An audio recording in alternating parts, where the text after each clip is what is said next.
Alright, so it feels like every studio is doing a live action remake these days, with the newest addition to the crew being DreamWorks. Now, How to Train Your Dragon 2025. Is it another Snow White? Let's find out. Hey everyone, welcome back to this episode of Screen Time. I'm your host Matt. So, How to Train Your Dragon 2025 comes from director Dean DeBlois, the original director and creator of the animated film.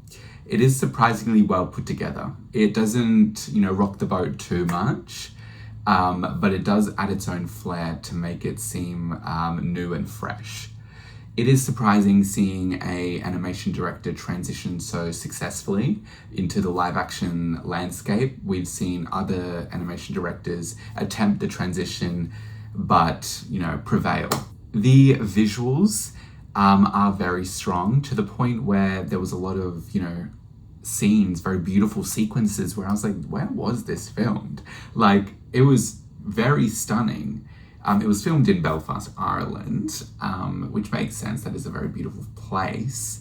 Not that I've been or anything, but, I've seen this film, so it must be beautiful.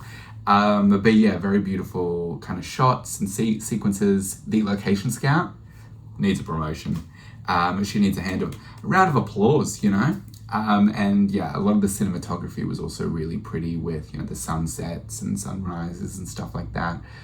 And more onto kind of the visuals, the VFX with the dragons, the fight sequences and the flying sequences were all very cinematic.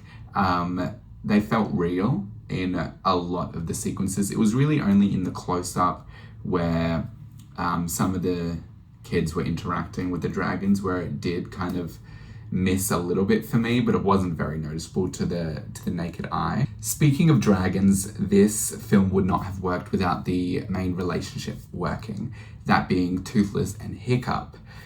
Toothless was obviously the VFX responsibility. They smashed it out of the park. Toothless is incredible. He looks incredible. He interacts with everything really realistically and believably. Hiccup's responsibility was obviously Mason Thames and his performance. Now, I am thankful to report that his performance is strong.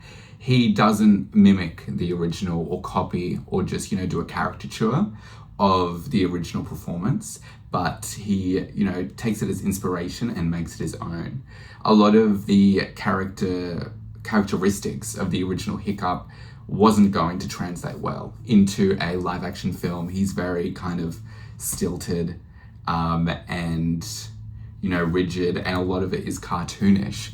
In this one, they take that kind of framework and really morph it into its own character without getting rid of those original inspirations. So it does really work in this film. And thankfully, another key relationship in the film was Hiccup and Astrid's.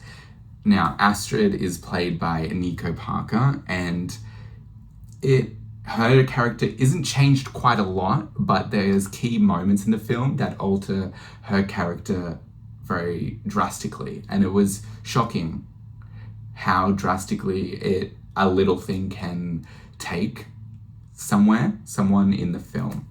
So, she's very kind of headstrong to the point where, she blatantly says that she wants the throne, which was a wild swing for her. And it was a big thing for me to be like, I don't know how they're going to 180 this in 90 minutes to her, like, being in love with Hiccup so quickly. She goes from, wanting the throne, despising this guy so much, to, I want to have your children kind of vibe.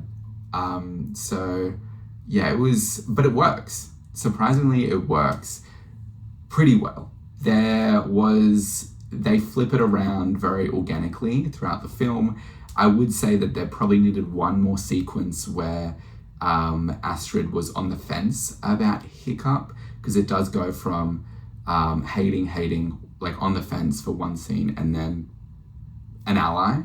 So if they had that one more, it would have made that, more fluid kind of transition, and it would have worked really well. The rest of the cast do a really good job, with Jared Butler doing a really good kind of distant father figure who, like, is dealing with his own feelings at the same time as, you know, parenting his kid, and the kid's not in the same feeling as him, like in the same kind of moment of responding to trauma kind of vibe.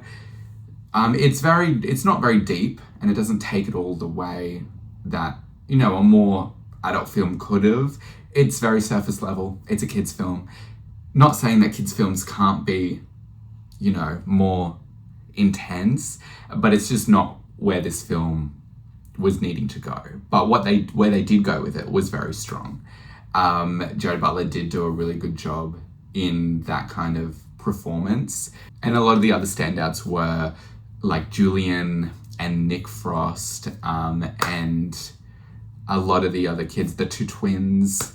They all did a really good job and kind of evoked the original very well. One thing I will say is that I really thought that America Ferrera should have got a cameo in the film as like Astrid's mum.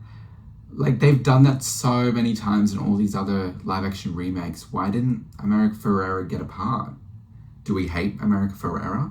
Do we hate the original actor of Hiccup? I don't have his name on me at the moment. But yeah, can we maybe give America Ferrera a part in the second one?